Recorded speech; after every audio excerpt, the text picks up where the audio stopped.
ready business to find out and get tailor-made solutions for you. Become a ready business. Take the readiness test today. And welcome back to Jeff Koinange live on Citizen Television.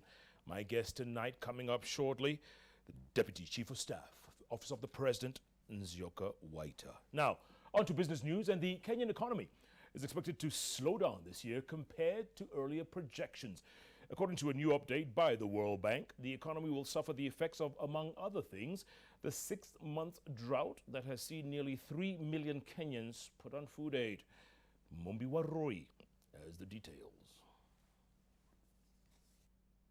Ravaged by months of drought and a drop in annual private sector credit growth attributed to the enactment of the interest rate cap laws, as well as the upcoming general elections, the Kenyan economy has been under duress. It is the realization that the country's economy was facing headwinds that the World Bank, in its update, revised the prospects to 5.5%. In the previous KU, we had Kenya to be growing in 2017 around 6%, 6.1%. But given all these events, we've become less bullish in that regard. And so we have Kenya growing at about 5.5%.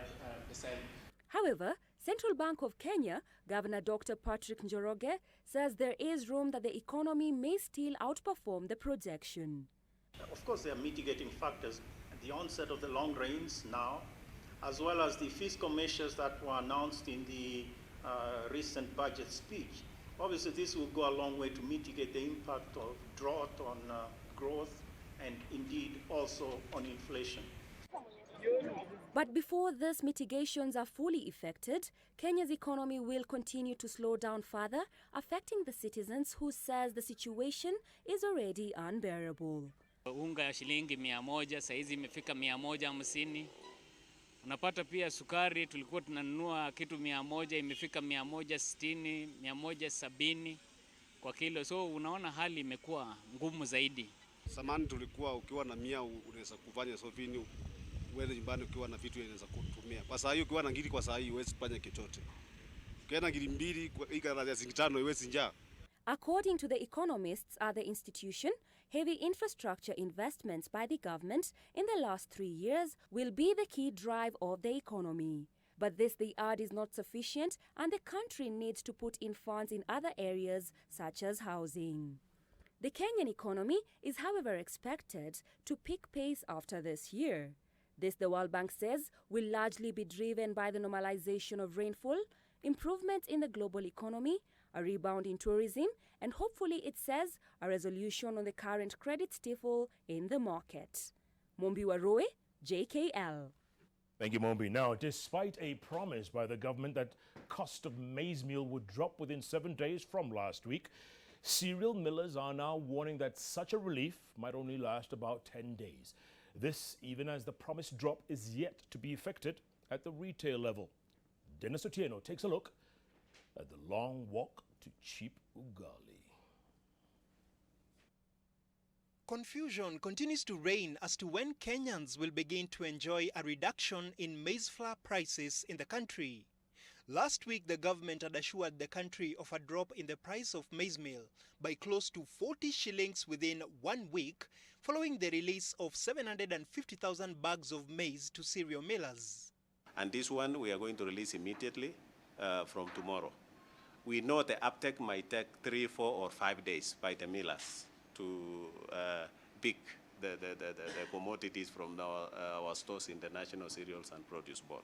The budget initiatives that I read, which has taken effect beginning today.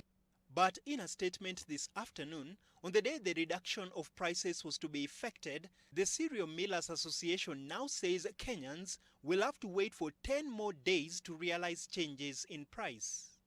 The millers are buying the government maize at a discounted price of 3,000 shillings, but now warns that the price discounts will only last between 8 to 12 days, depending on market demand. Dennis Otieno, JKL. Thank you, Dennis. In other business news, President Uhuru Kenyatta has promised workers a salary increment. come the next Labor Day celebrations. The statement by the head of state comes after 2 years of keeping the minimum wage structure unchanged.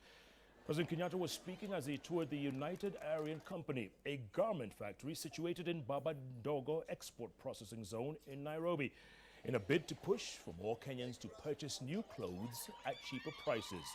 United Aryan intends to invest 1.5 billion shillings to raise the production of woven trousers and an integrated fabric mill. A move the president says will raise the income of nearly 50,000 Kenyan cotton farmers. Kulingana na yale ambaye munatenda hapa, hakuna haja ya Wakenya wenzenu wawe wananunua nguo za mitumba kutoka nchi za nje, na bado nyinyi munatengeneza mpya hapa ambao zinawastahili. Na hiyo show ambayo tulikuwa nayo hapa Nairobi, tutaipeleka Mombasa, tuwaoneshe vile nguo mnashona, tutapeleka Nakuru, tutapeleka Nyeri, tutapeleka Eldoret, tutapeleka Kakamega, tutapeleka Kisumu, tutapeleka Isiolo. Now, at the same time, the Kenya Revenue Authority has urged Kenyans who have assets and cash stashed in foreign accounts to take advantage of the tax amnesty issued by the government. According to KRA's head of tax policy, Maurice Orey, the taxman is in the process of developing a framework that will enable Kenyans to reinvest the monies they have in foreign accounts back home. KRA adds that the entire process is voluntary and that all declared funds be remitted back. The appeal comes following a fresh extension of the amnesty period to the end of 2017-2018 financial year.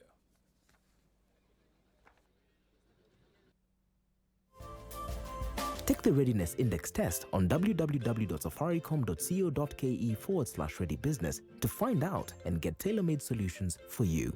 Become a ready business. Take the Readiness test today. All right, that's it for Citizen Business for today. We're going to go on to sports. Here's Citizen